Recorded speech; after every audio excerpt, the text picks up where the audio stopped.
going to bring out your very first official speaker. This human is really incredible. I was blown away by their presentation during rehearsals. Their presentation is very unique, and you're in for a real treat.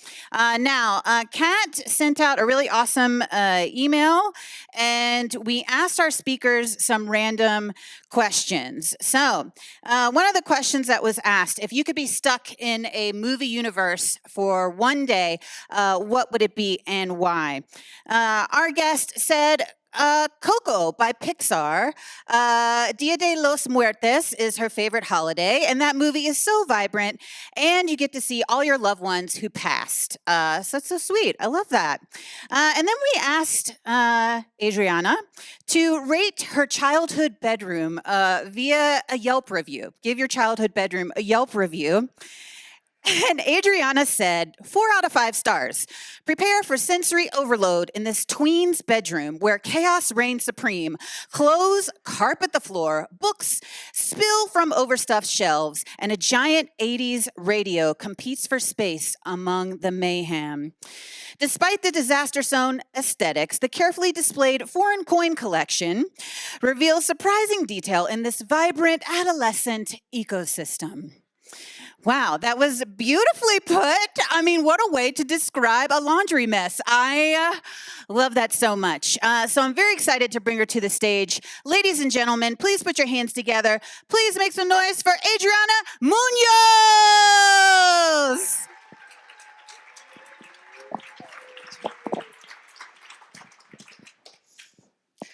Since I can't see everybody, I'd love to hear a shout. Who remembers your first day of 7th grade?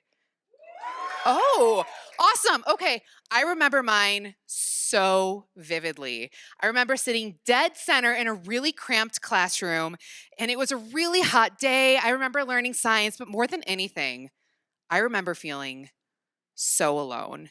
And that is because I'm awkward, y'all. I don't know how to talk to people. I don't know how to make friends, but more specifically, I don't know how to dress. It's so cringe. I wore whatever I wanted, and this really didn't help my case because a lot of people are wearing Abercrombie, Hollister, but one of these things is not like the other. I'll tell you what I wore that made me stick out, but I'm going to put a pin in that story and let you know how I got there.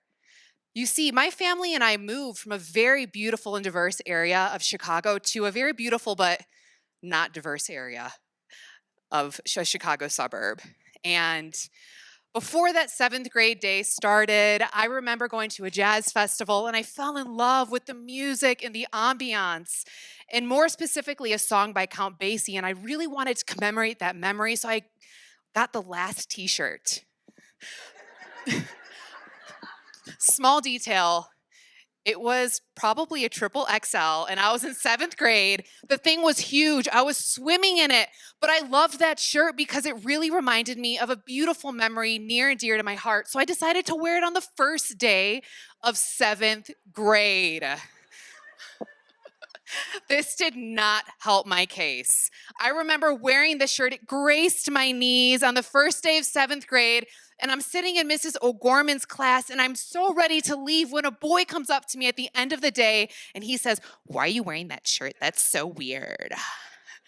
And I was seething. I go, "How do you not know jazz legend Count Basie?" So I took a moment to educate him, and as I'm running to the bus because I almost missed it, a music teacher asked me the same thing. I said, "You're a music teacher. Don't you know Count Basie?"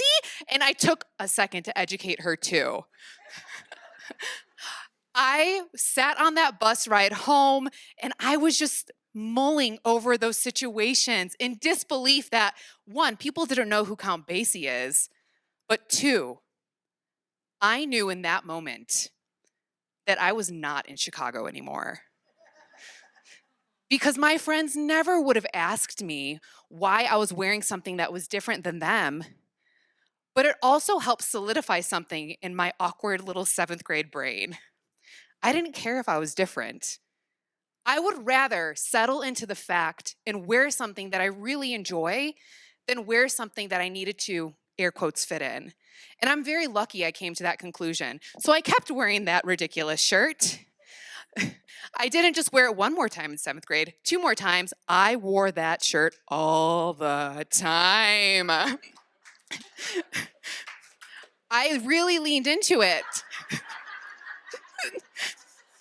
I would wear it to school, go home, wash it, rinse, repeat all the time. 5 days a week, sometimes I'd wear that shirt. I loved it. It brought back a sense of nostalgia, and I really, really enjoyed it. I was on my own planet. I didn't have a lot of friends. A lot of people didn't understand who Count Basie was, why that was important, but I didn't care. And what I was doing during that time in 7th grade was giving myself a safe space to express what really mattered to me. And I realized that I wanted to keep that trend going. So it shouldn't surprise anybody that I found a career in nursing because I didn't have to think about anything that I wanted to wear. But as I navigated the complex healthcare world, especially ER nursing, I realized that people were big mad. People were always mad. Nobody wanted to be there. That was very obvious to everyone else but me. But I found a really odd sense of comfort in those conversations where people disagreed with me. And I have to thank that shirt because I got used to advocating for what was authentic to me.